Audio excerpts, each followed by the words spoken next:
From the Capitol to the White House, Freemasons throughout history have freely roamed the halls of power in Washington.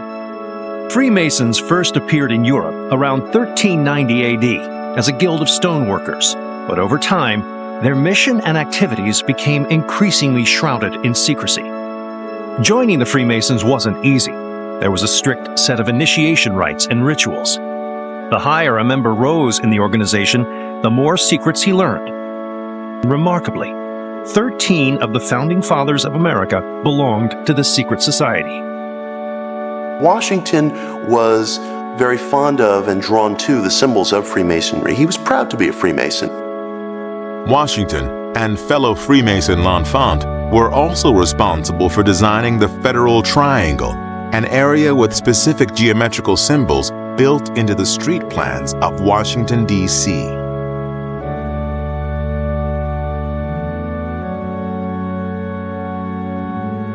Many of the landmarks, monuments, and memorials are linked really to Masonic symbolism. The Freemasons were very instrumental in the building of the Washington Monument. The Washington Monument is shaped like an Egyptian obelisk, an ancient symbol from Egypt, which connects to the pyramid, and another symbol from ancient Egypt, which we find on the $1 bill. The United States, back in its infancy, was into these secret societies, and it was born of that. Skull&Bones is one such network. Founded in 1832, Skull&Bones is the oldest of Yale's many secret societies. A known breeding ground for CEOs, Supreme Court justices, diplomats, and U.S. presidents. You were both in Skull&Bones, the secret society. It's so secret we can't talk about it. What does that mean for America? You both were members of Skull&Bones, a secret society at Yale. What does that tell us? Not much, because it's a secret. Members of the order dress up as the devil, the Pope, and a kind of Don Quixote character. Each initiate is led into a chamber where fellow members shout obscenities and abuse the new initiate. The initiates are told that they are superior beings and are part of a privileged elite who use war, terror, and famine to control Earth's human population.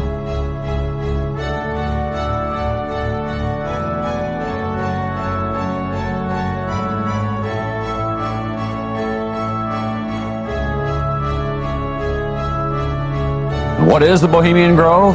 Well, it's a kind of summer camp for the powerful, an all-male gathering in great secrecy. Every year, 2,000 of the most powerful men in America descend upon a tiny town in California's wine country.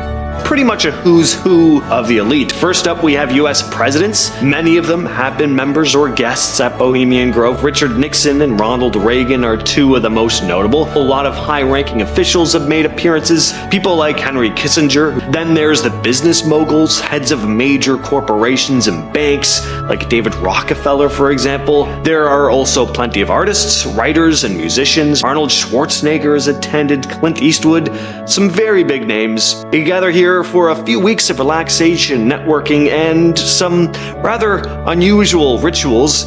The retreat begins with an ornate ceremony called the Cremation of Care. A boat known as the Ferry of Care contains an effigy in the shape of a body known as the Body of Care, and it is sent across a body of water to these dark, mysterious, hooded figures.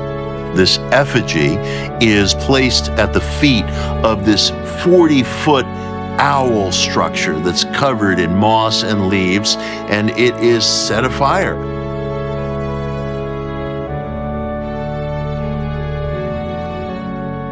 How do you think being a part of the Bohemian Grove and Bilderberg group has affected you being chairman of the Fed? Bohemian Grove? I was never a member of the Bohemian Grove.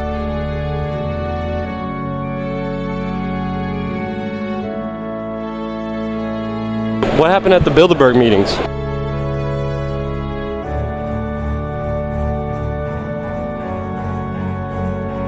The Bilderberg Group is a meeting of the most influential people in Europe and North America, Wall Street investors, business moguls, politicians, royalty. The head of the International Monetary Fund, former Treasury Secretary Tim Geithner, the heads of Amazon.com, Google, and BP Oil, former General and CIA Director David Petraeus.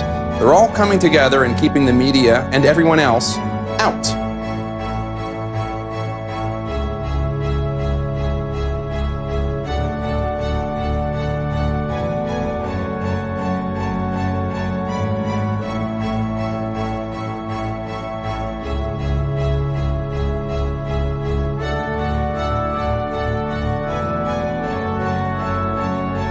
If you've never heard of the Bilderberg conference, don't be worried. I've been in the news business for about 2 decades. I'd never heard of it. That's because the organizers don't really want you to know about it.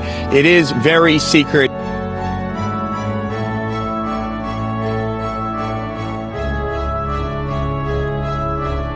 The very word secrecy is repugnant in a free and open society. And we are, as a people, inherently and historically opposed to secret societies, to secret oaths, and to secret proceedings. For we are opposed around the world by a monolithic and ruthless conspiracy that relies primarily on covert means for expanding its sphere of influence, on infiltration instead of invasion, on subversion instead of elections, on intimidation instead of free choice, on guerrillas by night instead of armies by day.